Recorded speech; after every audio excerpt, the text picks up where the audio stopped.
My son bought a brand new Mercedes Benz for his gold digger fiancée, then handed me $100,000 in bills to pay. "You've saved enough, it's time to help the family out," he said. I refused, so he sued me for $280K.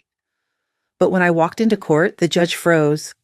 "Wait, you're... I'm glad to have you here. Follow my story until the end and comment the city you're watching from so I can see how far my story has reached." I never expected my 61st birthday to end with my own son threatening to destroy me. But there I was, standing in my modest living room, watching Sean pace back and forth like a caged animal while his fiancée sat primly on my couch, her manicured fingers drumming against her designer purse. "Mom, you're being unreasonable," Sean said, his voice carrying that entitled tone I'd been hearing more frequently since he started dating Brittany. "We're not asking for charity here. We're family." I gripped my coffee mug tighter, the ceramic warm against my palms. The birthday cake I'd bought for myself sat untouched on the kitchen counter, its cheerful pink frosting now seeming almost mocking. "Sean, you're asking me for $100,000 to pay off a car loan, a car you bought for someone you've known for 8 months. Brittany's perfectly glossed lips curved into what might have been a smile on someone else, but on her looked more like a smirk. "Mrs. Patterson, I understand your concern, but Sean and I are building a future together. The Mercedes was an investment in our relationship." "An investment?" I almost laughed. The woman was 26 years old, had never held a job for more than 6 months, and somehow convinced my son to buy her a car worth more than most people's annual salary.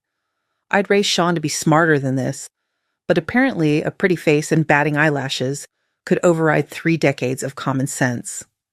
"Brittany," I said, keeping my voice level, "I worked 2 jobs for 15 years to put Sean through college.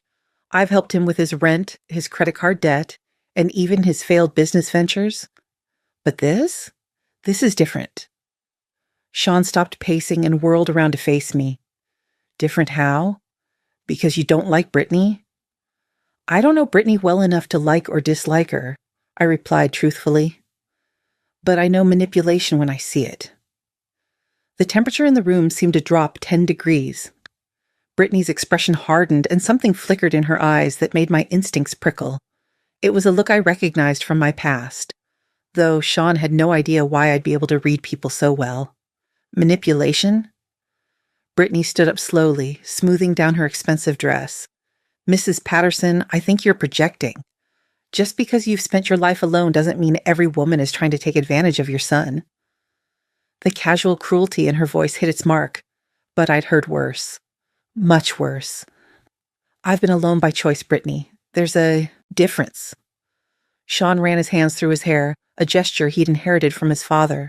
"Mom, look, I know you've got the money. You've been saving for years, living in this tiny apartment, driving that old Honda. When are you going to start enjoying life? When are you going to help your family enjoy life?" "This isn't about the money, Sean." "Isn't it?" Brittany interjected, pulling out her phone. "Because I've done some research on your finances, Mrs. Patterson. You've got quite a nest egg tucked away." My blood turned to ice. "Excuse me?" "Oh, don't look so shocked," she continued, scrolling through something on her screen. "It's amazing what you can find out about someone these days. Property records, old employment information, investment accounts. You've been very modest about your actual worth." Sean looked between us, confusion clouding his features. "What's she talking about, Mom?" I set my mug down carefully, my hands steadier than they had any right to be. 25 years of hiding, 25 years of careful anonymity, and this little gold digger thought she could waltz in and expose everything with a few internet searches. "Brittany," I said quietly, "I think you should be very careful about what you think you know." She laughed, a sound like breaking glass. "Oh, I know plenty. I know about your old job, your old life. I know why you really moved to this little nowhere town when Sean was 7. Very interesting reading." Sean's face had gone pale. "Mom? What is she talking about?" My chest tightened. I'd spent decades protecting him from the truth, building a simple life where he could grow up normal and safe. But apparently, the past had a way of finding you, no matter how far you ran or how well you hid. Sean, I began, but Brittany cut me off. She's talking about the fact that your mother isn't the poor, struggling single mom she's pretended to be, Brittany said, her voice dripping with false sympathy. She's talking about the fact that she's been lying to you your entire life. The silence that followed felt like standing on the edge of a cliff. Sean's eyes darted between me and Brittany, searching for answers I wasn't ready to give. Not like this.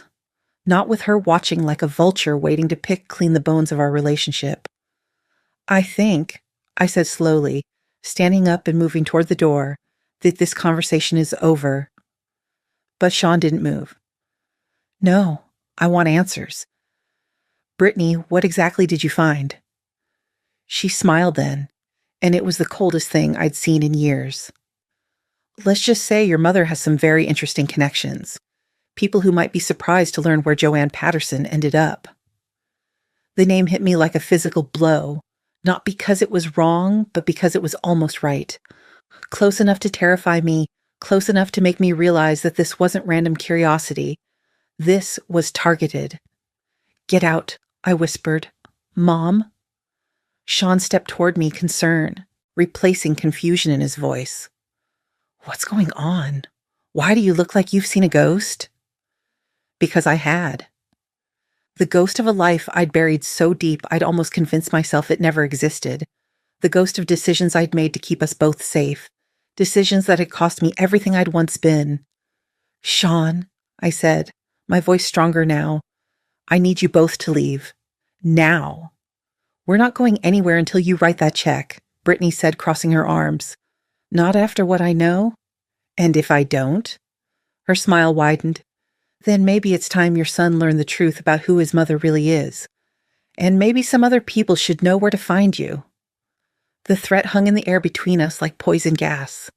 Sean looked completely lost, caught between a woman he thought he loved and a mother he suddenly realized he might not know at all.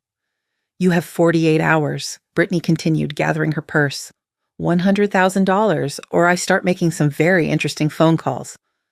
She headed for the door, then paused and looked back. Oh, and Mrs. Patterson? Don't even think about running again. Some people have very long memories. After they left, I stood alone in my living room, surrounded by the debris of my carefully constructed life. The birthday cake still sat on the counter, its cheerful message now seeming like a cruel joke. 61 years old, and my past had finally caught up with me. I walked to my bedroom and knelt beside the bed, reaching underneath to pull out a small metal box I hadn't opened in 15 years. Inside, wrapped in oilcloth, were documents that proved Brittany had only scratched the surface of who I really was. The question now was whether I was ready to become that person again to protect my son from the consequences of my choices. Because Brittany had made one crucial mistake in her research. She'd found out about my past, but she had no idea what I was capable of in the present. The lawsuit papers arrived on a Tuesday morning, delivered by a courier who barely looked old enough to drive. I signed for them with hands that didn't shake, though inside I felt like I was falling through space. Patterson versus Patterson. My own son was suing me for $280,000. I sat at my kitchen table reading through the legal documents with the kind of careful attention I hadn't used in decades. The complaint alleged breach of familial financial obligation and emotional distress caused by parental neglect. Attached were bank statements that Brittany had somehow obtained, highlighting my savings and investments, painting me as a wealthy woman hoarding money while her son struggled. The struggling son who drove a 2-year-old BMW and lived in a downtown loft that cost more per month than most people's mortgages. My phone had been ringing all morning. I'd ignored the first 6 calls from Sean, but when my sister Margaret called from Phoenix, I knew the poison had started, spreading. Joanne, what in God's name is going on? Margaret's voice was sharp with worry. I just got off the phone with Sean. He's saying you refuse to help him and his fiancée, that you've been hiding money from him for years. I rubbed my temples, feeling a headache building behind my eyes. It's complicated, Maggie. Complicated? He's your son. He says he's taking you to court because you won't help pay for some car.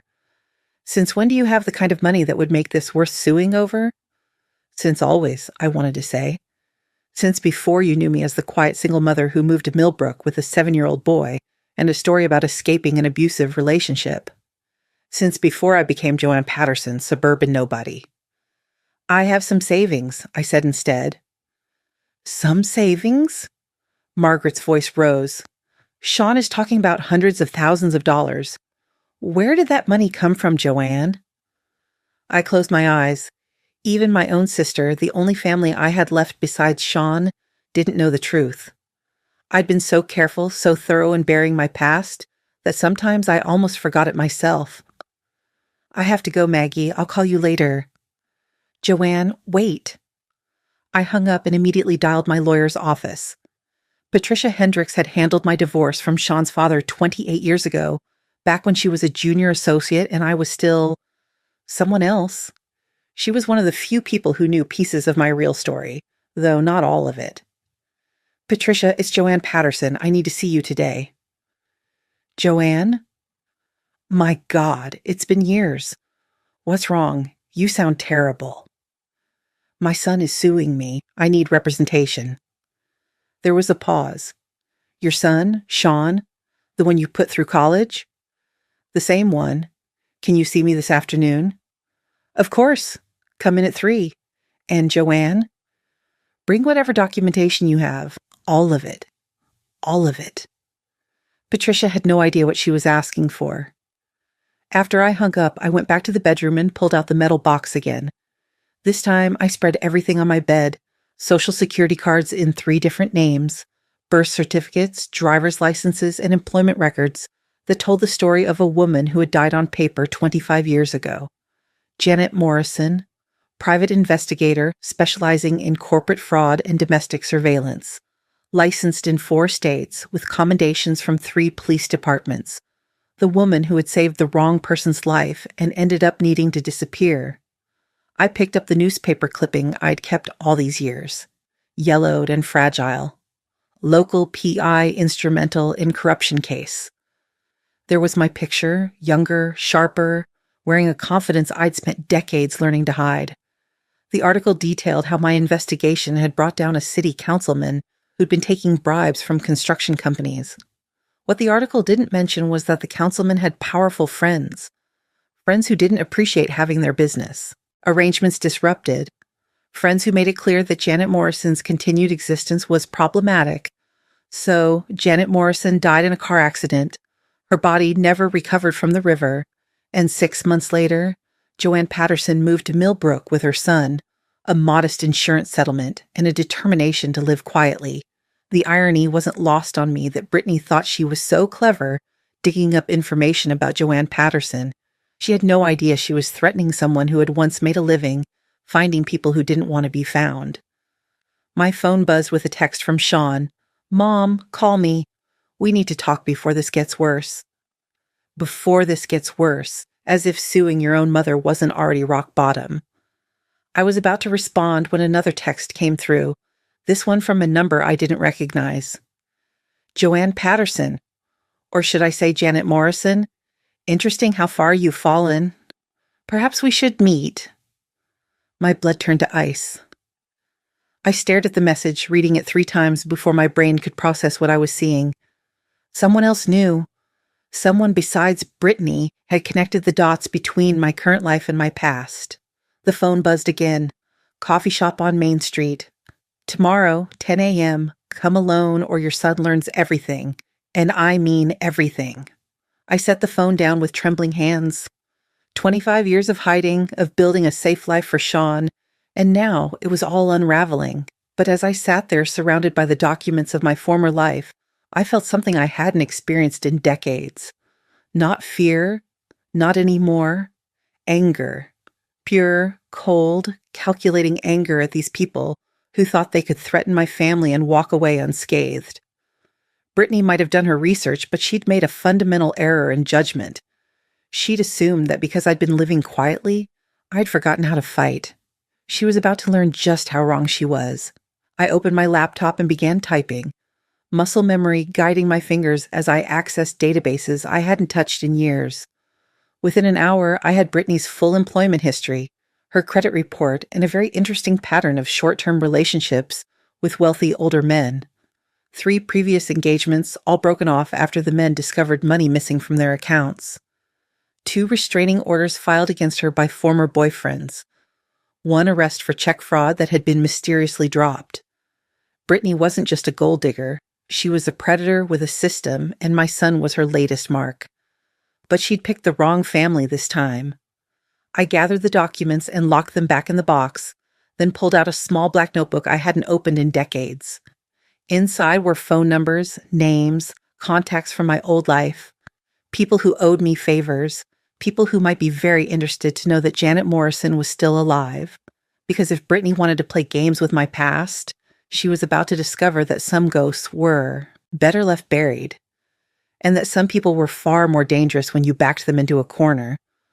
I looked at my reflection in the bedroom mirror and saw something I hadn't seen in 25 years. Not Joanne Patterson, the quiet single mother.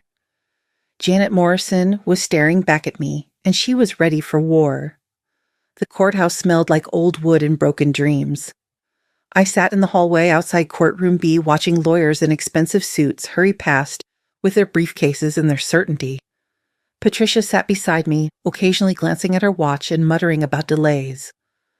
Judge Morrison is running 20 minutes behind, she said, checking her phone.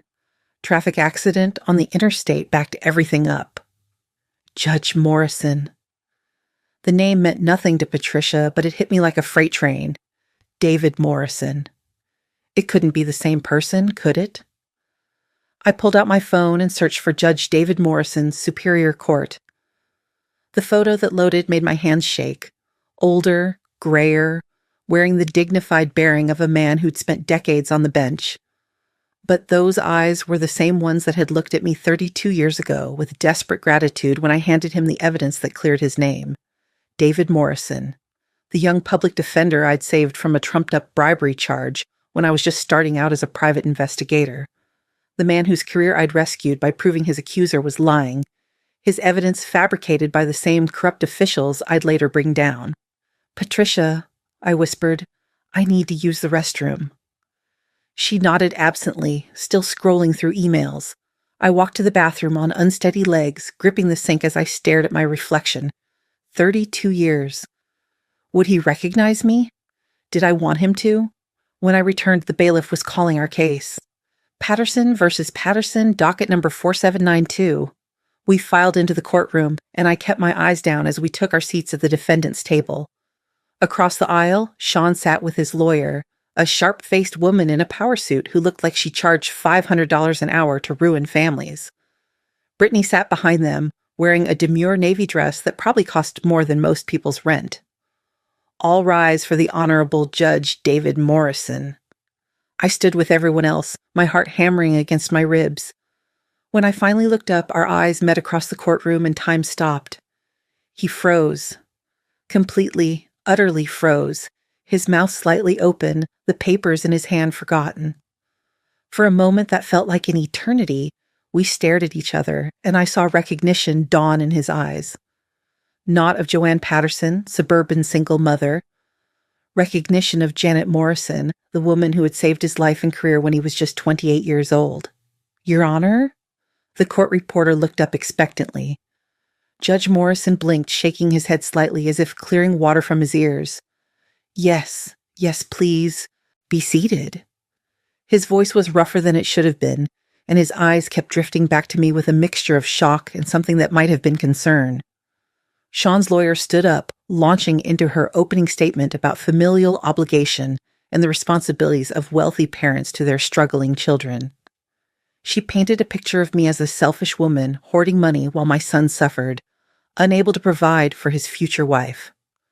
My client, Sean Patterson, is seeking $280,000 in damages for emotional distress and financial neglect, she continued. Mrs. Patterson has a documented net worth of over $800,000, yet refuses to help her son in his time of need. $800,000, I almost laughed. If they only knew. Patricia stood for our response, outlining my history of supporting Sean, the college tuition I'd paid, the business loans I'd co-signed, the countless times I'd bailed him out of financial trouble. This is not a case of neglect, Your Honor. This is a case of an adult son who feels entitled to his mother's life savings to support an extravagant lifestyle. Throughout the proceedings, I could feel Judge Morrison's eyes on me. He was struggling to maintain his composure, and I wondered if anyone else could see it. Finally, he called for a recess. "Counselors, I need to see you in my chambers immediately." Patricia looked confused as we followed the judge's clerk down a narrow hallway. Judge Morrison's chambers were exactly what I had expected. Law books, diplomas, a photo of him shaking hands with the governor. He gestured for us to sit, then closed the door carefully. "I need to declare a conflict of interest in this case," he said without preamble. Sean's lawyer frowned. "Your Honor, I don't understand. Do you have a relationship with one of the parties?" Judge Morrison looked directly at me, and I saw 3 decades of questions in his eyes. "I have a history with the defendant, a professional relationship from many years ago that would make it inappropriate for me to preside over this case." "What kind of professional relationship?" Patricia asked. "Mrs. Patterson once provided investigative services that were significant to my career." His voice was carefully neutral, but I caught the weight behind his words. "I'll be recusing myself and requesting a different judge be assigned." "Your Honor," Sean's lawyer interjected, "with respect, this seems highly irregular. What exactly is the nature of this conflict?" Judge Morrison stood up, his hands flat on his desk. "That's not your concern, Counselor. The case will be reassigned within the week. Court is adjourned." As we filed out of his chambers, Judge Morrison caught my arm gently. "Mrs. Patterson, might I have a word privately?" Patricia looked between us, clearly puzzled, but I nodded. "I'll meet you in the hallway, Patricia." When we were alone, Judge Morrison sank into his chair, looking suddenly older than his 60-plus years. "Janet Morrison," he said quietly, "I thought you were dead." "I was supposed to be." He nodded slowly. "The car accident, the river. I remember reading about it." He looked up at me with those same earnest eyes I remembered from decades ago. "But you're not dead. You're here, being sued by your own son who apparently has no idea who his mother really is. It was safer that way." "Safer from who? The Castellano family? They've been out of power for 15 years, Janet. Most of them are dead or in prison." I sat down across from him, feeling exhausted. "Old habits die hard, David, and it's Joanne now." "Joanne." He tested the name, then shook his head. "I owe you my life, you know. If you hadn't found that evidence, if you hadn't proven that Castellanos people planted those drugs in my car, you don't owe me anything. I owe you everything." He leaned forward. "That investigation you did, the work you put in to clear my name, it gave me back my future. I became a prosecutor because of you, then a judge. Every person I've helped, every piece of justice I've been able to serve, it all traces back to what you did for me." The weight of his words settled over me like a blanket. I'd saved his career, and he'd spent 30 years making good use of it. "Why are you here, Janet? I mean, Joanne? Why are you living like this, hiding who you are? And why is your son suing you?" I told him everything about Brittany, about the threats, about the mysterious text messages from someone who knew my real identity, about 25 years of keeping Sean safe by keeping him ignorant. When I finished, Judge Morrison was quiet for a long moment. "You know," he said finally, "there are ways to handle predators like this Brittany. Legal ways, ways that don't require you to keep hiding." "David." "Judge Morrison in public," he corrected with a slight smile. "But in private, I'm still the scared young lawyer you saved all those years ago, and I think it's time someone returned the favor." He pulled out a business card and wrote something on the back. "This is the number for Detective Sarah Chen. She runs the Financial Crimes Unit now. Tell her I sent you and tell her you have information about a pattern of relationship fraud. Don't mention your real name unless you have to." I took the card, my fingers trembling slightly. "David, I can't ask you to." "You're not asking. I'm offering." He stood up, his judicial bearing returning. "Your son is going to learn the truth eventually, Joanne. The question is whether he learns it from you or from people who want to hurt you both." As I left his chambers, I felt something I hadn't experienced in decades. Hope. Not just that I could protect Sean, but that maybe, just maybe, I could stop running. In the hallway, Patricia was pacing, her face tight with confusion. "Joanne, what the hell was that about? How do you know Judge Morrison, and why did he recuse? Himself?" "It's complicated," I said, the same words I'd been using for 25 years. "Complicated doesn't begin to cover this," she replied. "The opposing counsel is already filing motions, claiming judicial misconduct. They want to know why a sitting judge has a conflict of interest with a suburban single mother." I looked back toward Judge Morrison's chambers, where he was probably already making calls to ensure the case got assigned to someone who would handle it fairly. Someone who wouldn't have 30 years of gratitude clouding their judgment. "Patricia," I said quietly, "how long have we known each other?" 28 years, since your divorce." "Why?" "In all that time, have I ever lied to you?" She considered this. "No. Omitted things maybe. Been mysterious about your past, but never lied. I'm not lying now when I tell you that everything is about to change. For Sean, for me, for this whole situation, and when it does, I'm going to need you to trust me." Patricia studied my face, and I saw the exact moment she realized she'd never really known me at all. "Jesus, Joanne, who are you really?" I thought about Judge Morrison's words, about Detective Chen's card in my pocket, about the choice I was going to have to make. Keep hiding and hope Brittany got bored, or step back into the light and deal with the consequences. "I'm someone who's been hiding for a very long time," I said, "but I think it's time to stop." The next hearing was scheduled for the following week, with a new judge who wouldn't recognize me. But by then, if everything went according to plan, the person sitting at the defendant's table wouldn't be the same woman who'd walked into David Morrison's courtroom that morning. It was time for Sean to meet his real mother, and for Brittany to discover exactly what kind of person she'd been trying to blackmail. The coffee shop meeting never happened. At 9:45 a.m., I was sitting 3 tables away from the designated spot when I watched Detective Sarah Chen arrest a man I recognized from newspaper photos taken 20 years ago. Vincent "Vinny" Torino, former lieutenant in the Castellano organization, apparently just released from a 15-year stint in federal prison. He'd been the one sending the anonymous texts, trying to pick up where his old bosses had left off. The same vindictive thinking that had landed his family in prison in the first place. "How did you know he'd be there?" I asked Detective Chen an hour later, sitting in her office while Vinny cooled his heels in a holding cell. "Judge Morrison called me last night," she said, stirring sugar into her coffee. "Told me someone was trying to extort a witness from an old case. When you described the threats, I ran the pattern through our database. Vinny's been making similar approaches to 3 other people from that original investigation." 3 others? All living under assumed names, all threatened with exposure if they didn't pay up. He's been doing this for months, ever since he got out. She leaned back in her chair. The man never learned that revenge is a luxury you can't afford when you're already at the bottom.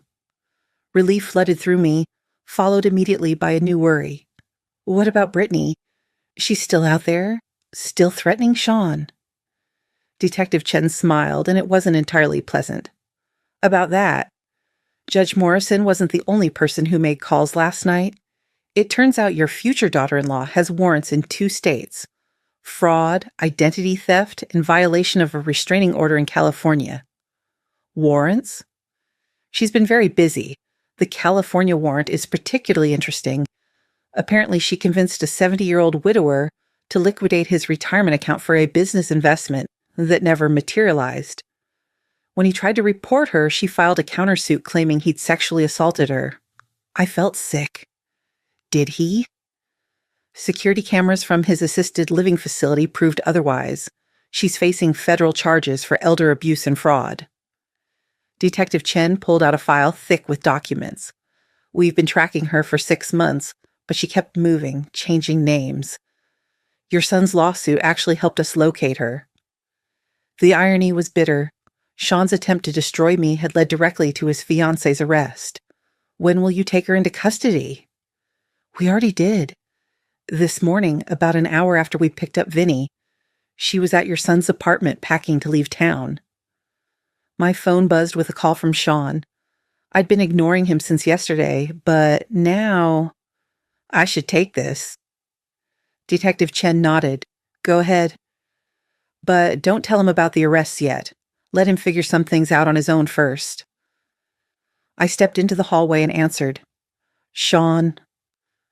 Mom, where the hell is Brittany? His voice was frantic, scared. She was supposed to meet me for lunch, but she never showed. Her phone goes straight to voicemail, and half her stuff is gone from my apartment. I don't know, son. This is all your fault. The words exploded out of him. If you just helped us, if you just written the damn check, none of this would be happening. I closed my eyes, feeling the weight of 25 years of lies pressing down on me. Sean, there are things you don't understand. Like what? Like how my own mother can watch me struggle and not lift a finger to help? Like how you can sit on hundreds of thousands of dollars while I'm getting sued by creditors? You're not getting sued by creditors. You're suing me. Because I have no choice. Because you won't. He stopped, and I heard him take a shaky breath. Mom, I found something in Brittany's things. Documents with your name on them, but not the right name. And pictures. Old pictures of you that looked nothing like how you look now. My heart stopped. What kind of documents? Employment records from something called Morrison Investigations and a newspaper clipping about some corruption case from before I was born. His voice got quieter. Mom, who is Janet Morrison? The question hung in the air between us like a bridge I'd been afraid to cross for his entire life. I could lie. I could deflect. I could keep protecting him from the truth. Or I could trust him with it. She's me, I said quietly. She was me. Silence. Then, what do you mean? I mean, Janet Morrison was my name before I became Joanne Patterson. Before I moved to Millbrook. Before I decided that keeping you safe was more important than being myself. I don't understand. I was a private investigator, Sean. A good one. I specialized in corporate fraud, corruption cases, domestic surveillance. I had a license, an office, employees. I was successful. But why did you change your name? Why did you give all that up? I leaned against the wall, feeling every one of my 61 years, because I saved the wrong person's life, and it almost got us both killed. I told him everything about the Castellano investigation, about Judge Morrison, about the threats that forced me underground, about the choice I had made to die on paper so he could live freely. When you were 7 years old, I said, 3 men came to our house in the middle of the night. They wanted me to recant my testimony, to say I'd lied about the evidence. When I refused, they made it clear that you were their next target. Jesus, Mom. So Janet Morrison died in a car accident that never happened, and Joanne Patterson moved to a quiet town where no one asked questions about a single mother with a fresh start. I gave up everything, my career, my identity, my life, to keep you safe. But why didn't you tell me? All these years, why didn't you? Because the best way to protect a secret is to never tell it. Because I wanted you to have a normal childhood, not one where you looked over your shoulder and jumped at shadows. Because I thought I could keep you safe forever by keeping you ignorant. The silence stretched so long I thought he'd hung up. Finally, the money, the savings you have, that's from before, isn't it? From when you were Janet Morrison. Some of it. I was careful, diversified, moved things around. Enough to disappear completely if I had to. $800,000. His voice was numb. Closer to 1.2 million, actually. Your lawyer's research wasn't very thorough. Another long pause. Brittany knew, didn't she? She knew who you really were. She found pieces. Enough to threaten me, but not enough to understand what she was threatening. And now she's gone. I walked back toward Detective Chen's office. Sean, I need you to come down to the police station. There are some things you need to know about Brittany. Things that have nothing to do with me or my past. What kind of things? The kind that are going to make you very grateful she's out of your life. An hour later, Sean sat, across from Detective Chen's desk, his face cycling through disbelief, anger, and humiliation as she laid out Brittany's criminal history. The fake names, the previous victims, the pattern of targeting lonely or vulnerable men. She chose you specifically, Detective Chen explained. Did research on your family, found out about your mother's financial situation. The whole relationship was a setup from day one. Sean buried his face in his hands. I'm such an idiot. No, I said firmly. You're a trusting person who fell for a very skilled predator. There's a difference. But I sued you, Mom. I actually took you to court. He looked up at me with eyes red from shame. And all this time you were protecting me. You gave up everything to protect me, and I repaid you by trying to destroy you. You didn't know. I should have known. I should have trusted you. You've never let me down, not once in my entire life. And the first time some woman tells me you're the villain, I believe her. Detective Chen cleared her throat. If it helps, Mr. Patterson, you weren't the first son she's turned against his mother. The pattern is always the same. Isolate the victim from his support system, create financial pressure, then present herself as the solution. Will she go to prison? For a very long time. Federal charges carry serious sentences, especially for elder abuse. She handed Sean a business card. You'll need to testify, but the evidence is overwhelming. Your cooperation will help put her away permanently. As we walked out of the police station together, Sean stopped on the front steps. Mom, I need to ask you something, and I need you to be honest. Okay? Are you proud of me? I mean, before all this happened, before Brittany, before I became this entitled brat who sued his own mother, were you proud of the man I'd become? The question broke my heart. Sean, I have been proud of you every single day of your life. Even when you were making mistakes, even when you were hurting me, I never stopped being proud. You're kind, you're intelligent, you work hard. You just fell for someone who was very good at manipulation. I want to drop the lawsuit. I know. And I want to pay you back every penny you spent on me over the years, college, rent, the business loans. I know it's probably hundreds of thousands of dollars, but I want to make it right. I put my hand on his arm. That's not necessary. It is to me. He looked out at the parking lot where my old Honda sat next to his BMW. I've been thinking about what you said, about giving up your career to protect me. Do you ever regret it? I considered the question seriously. 25 years of hiding, of living smaller than I was, of watching from the sidelines while other people built the kind of career I'd given up. No, I said finally. I regret that it was necessary. I regret that there are people in this world who would threaten a child to get revenge on his mother. But I don't regret the choice. You were worth it. Sean wiped his eyes with the back of his hand. What happens now? Do you go back to being Janet Morrison? I don't know. I've been Joanne Patterson for so long, I'm not sure I remember how to be anyone else. Maybe you could be both. Joanne Patterson with Janet Morrison's skills?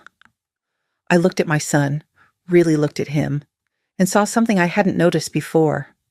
He wasn't the naive boy who'd fallen for Brittany's schemes.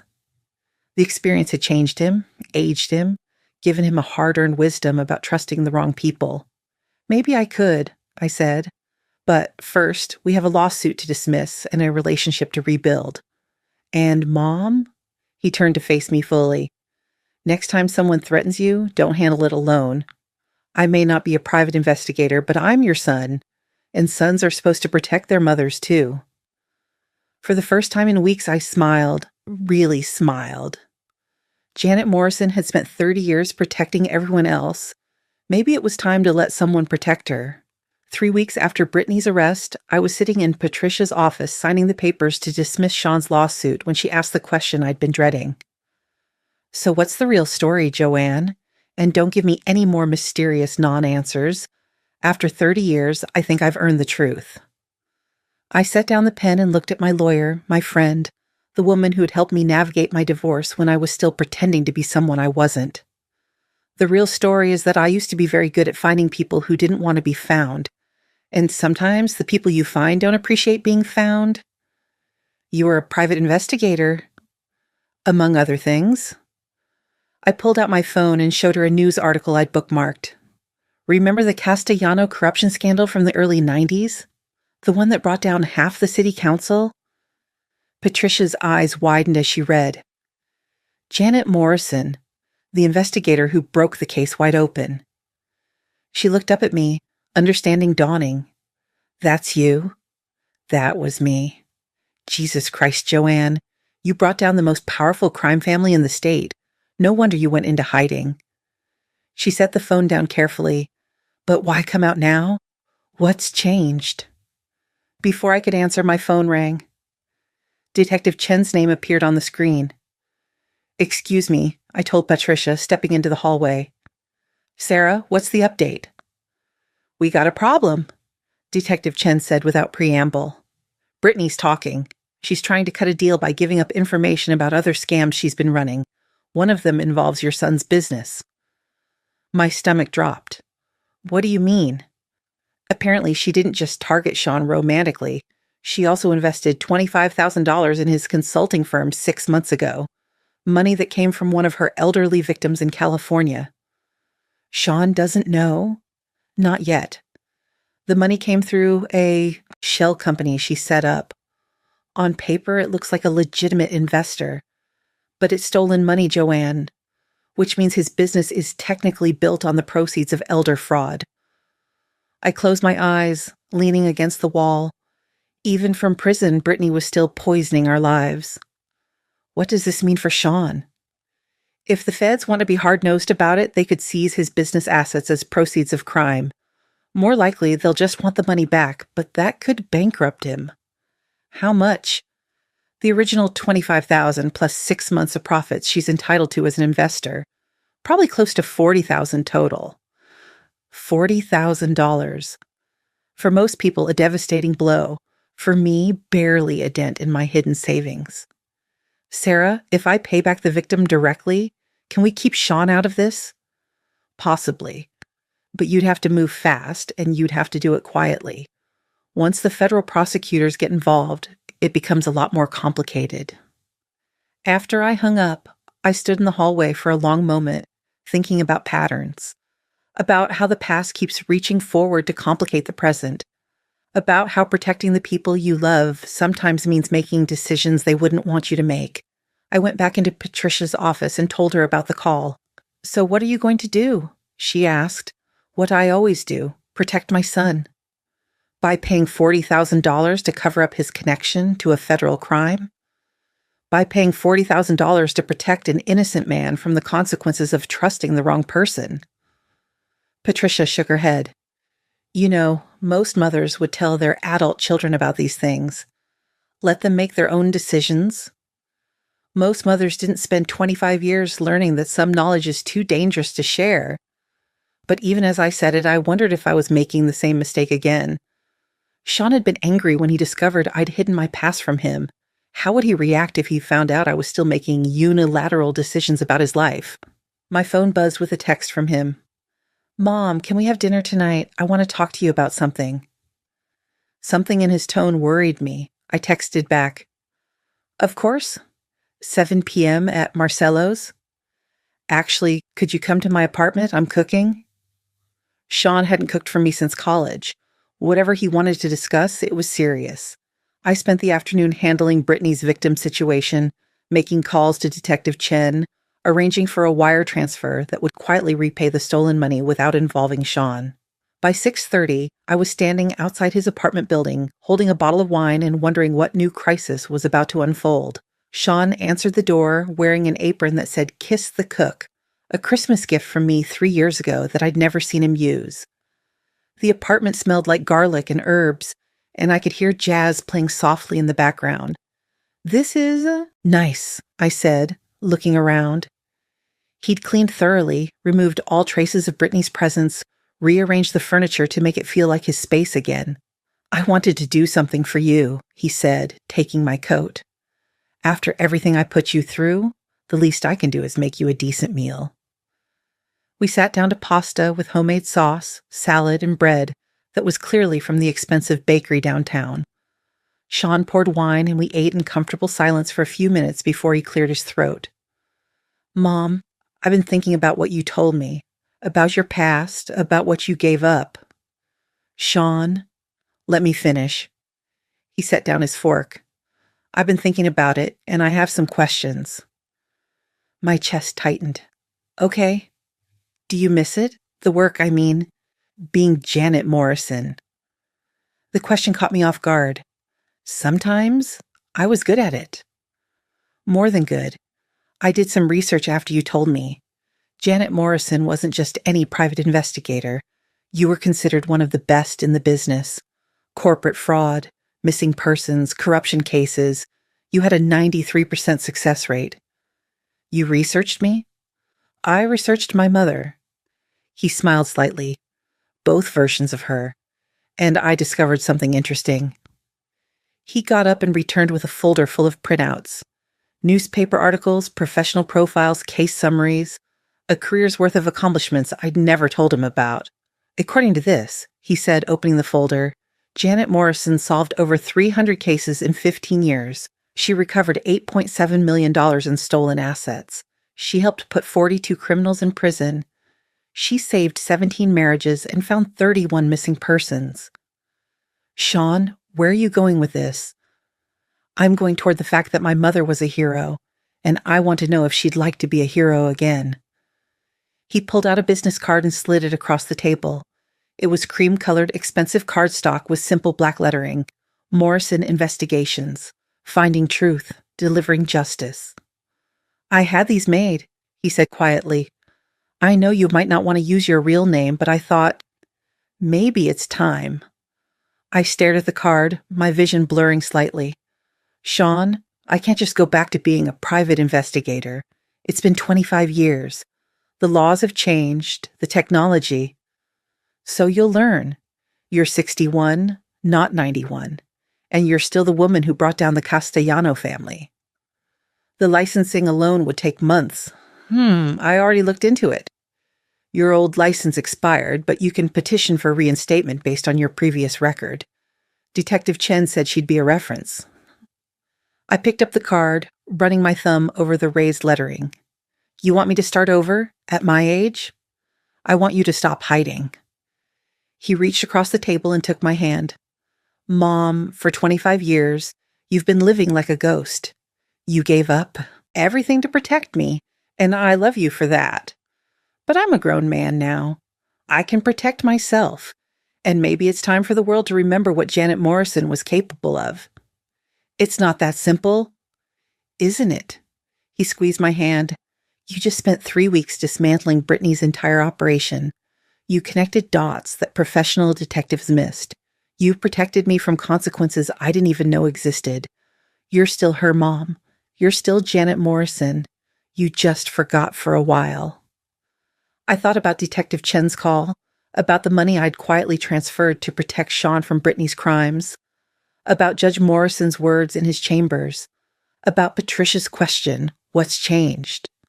What had changed was that I was tired of hiding, tired of being smaller than I was, tired of pretending that Joanne Patterson was enough when Janet Morrison was still inside me, still capable, still needed.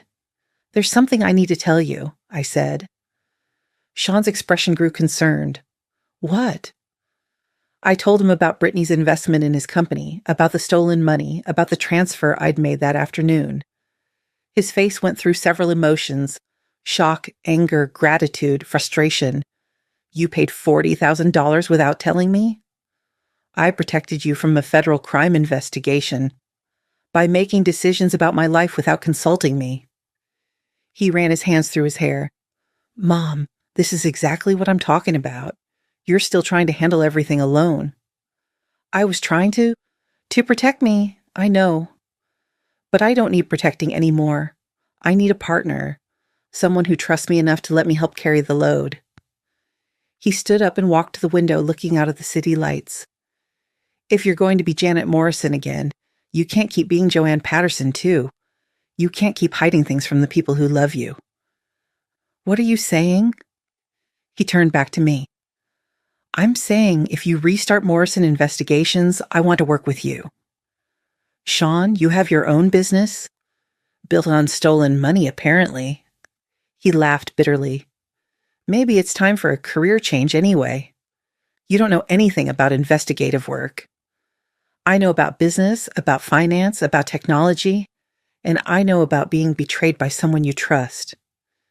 His voice got quieter. I know what it feels like to need someone to find the truth when everyone else is lying to you.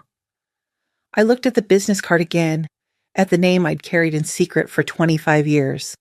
Janet Morrison, the woman who'd been buried in a car accident that never happened. It would be dangerous, I said finally.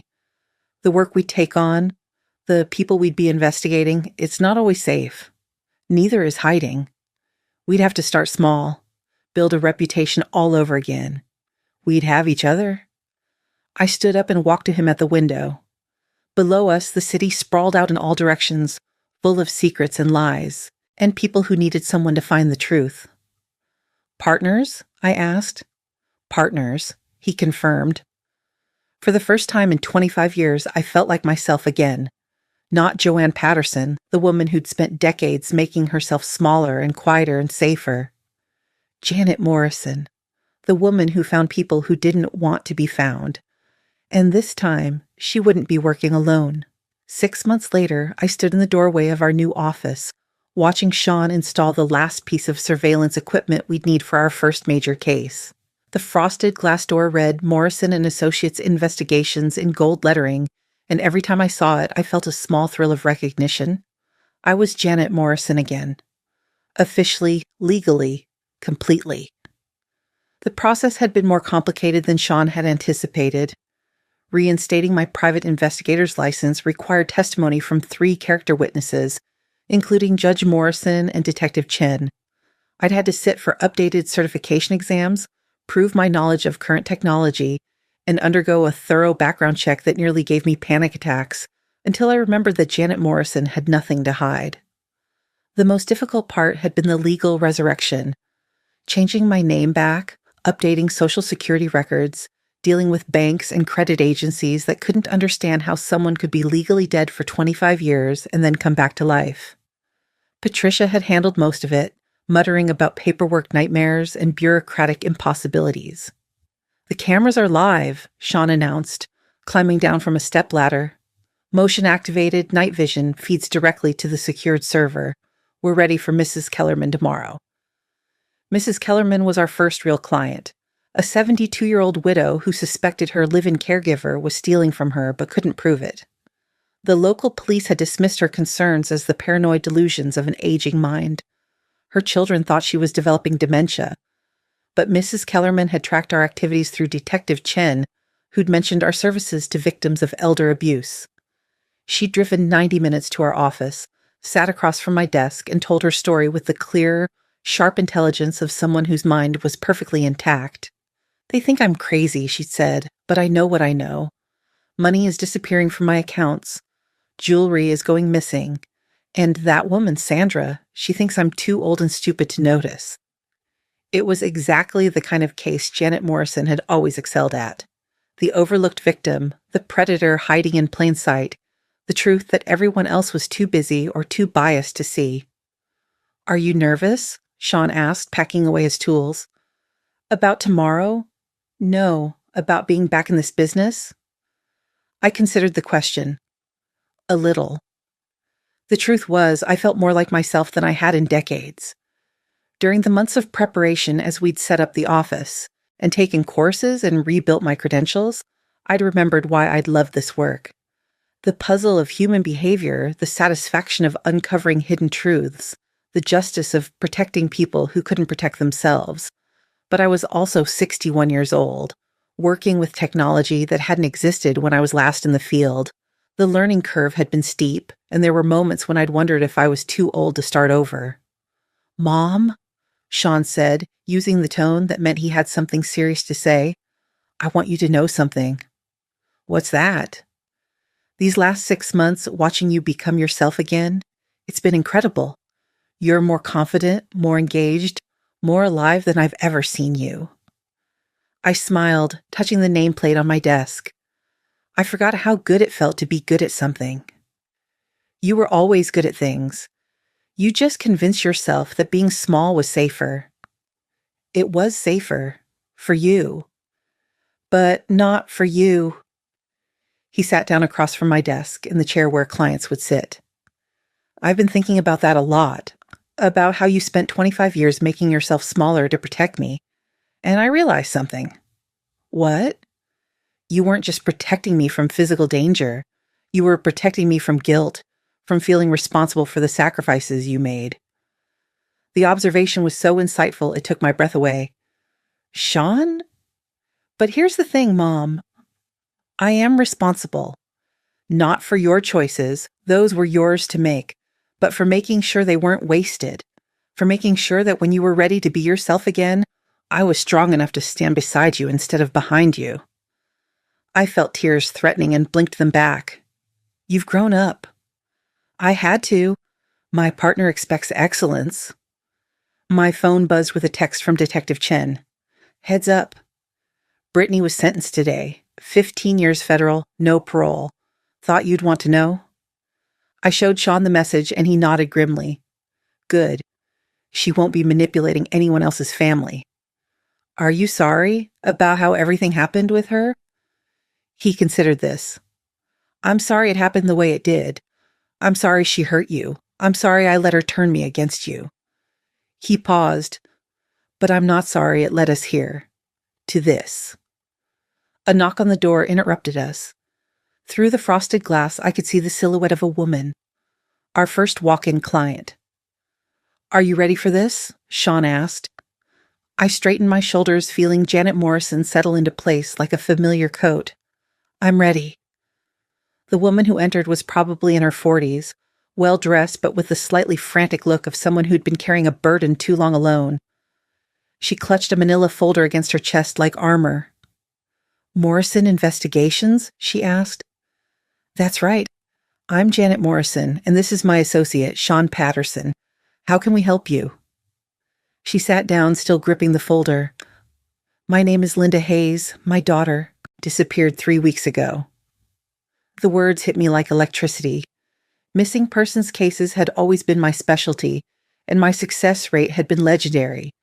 But they were also the most emotionally demanding, the most personal, the most likely to haunt you if you failed. Have you contacted the police? Sean asked. Of course. But Jessica is 23 and she left voluntarily. They say she's an adult with the right to disappear if she wants to, but she wouldn't just leave. Not without telling me. Not without a word. Linda opened the folder, revealing photographs, phone records, bank statements. Something happened to her, I know it. And the police won't listen because she's not a perfect victim. She's had problems with drugs, with bad relationships. They think she just ran off with some guy. But you don't think so, I said. I know so. Jessica was clean. She'd been sober for 8 months, had a job, was talking about going back to school. She was getting her life together. Linda's voice broke slightly. And now she's gone, and everyone acts like it's inevitable, like girls like Jessica are disposable.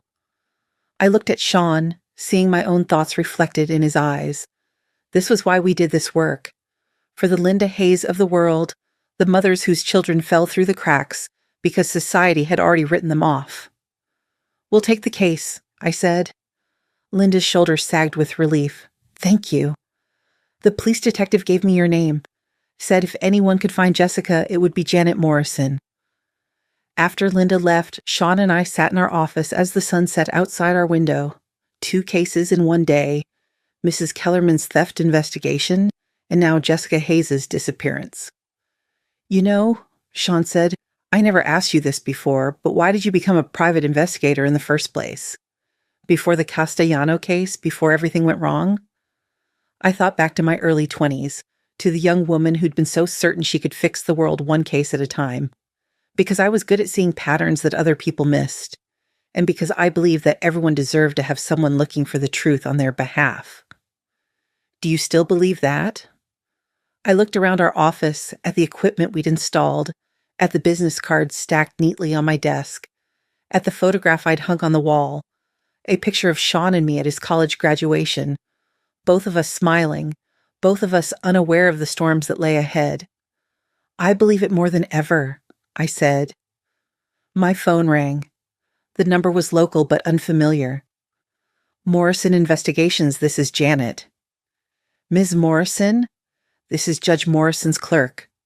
The judge asked me to call and let you know that Vincent Torino was sentenced today. 22 years for extortion and threatening a federal witness. He won't be bothering anyone again. After I hung up, Sean raised an eyebrow. Good news? The best kind. The past is finally officially closed. As we locked up the office and walked to our cars, I realized something that would have shocked Joanne Patterson, but felt completely natural to Janet Morrison. I wasn't tired. Despite a full day of work, despite the emotional weight of Linda Hayes' story, despite the pressure of starting over at 61, I felt energized. I felt like I could handle whatever walked through our door tomorrow. Mom, Sean called as I reached my car. I'm proud of you for coming back, for trusting me to come with you, for being brave enough to be yourself again. I'm proud of you too, I called back, for growing up to be someone worth coming back for. As I drove home through the streets of the city I'd once protected as Janet Morrison, I thought about cycles, about how the past could reach forward to destroy you or to save you, depending on how you chose to meet it. 25 years ago, I'd chosen safety over authenticity, hiding over fighting, protection over partnership. Those choices had been necessary then, had kept Sean safe during the years when he needed safety most, but safety had always been temporary. Eventually, you had to choose between remaining hidden and living fully. I'd spent a quarter century as Joanne Patterson, and she'd served her purpose. She'd raised a good man, kept dangerous secrets, survived in the shadows. But Janet Morrison? She'd always been meant for the light.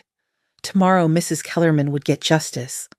Linda Hayes would get answers about her daughter, and I would get what I'd been missing for 25 years, the chance to be exactly who I was meant to be. Some secrets were worth keeping. Others were prisons you built for yourself. The difference was knowing when it was time to walk free. Now I'm curious about you who listened to my story. What would you do if you were in my place? Have you ever been through something similar? Comment below, and meanwhile, I'm leaving on the final screen 2 other stories that are channel favorites, and they will definitely surprise you. Thank you for watching until here.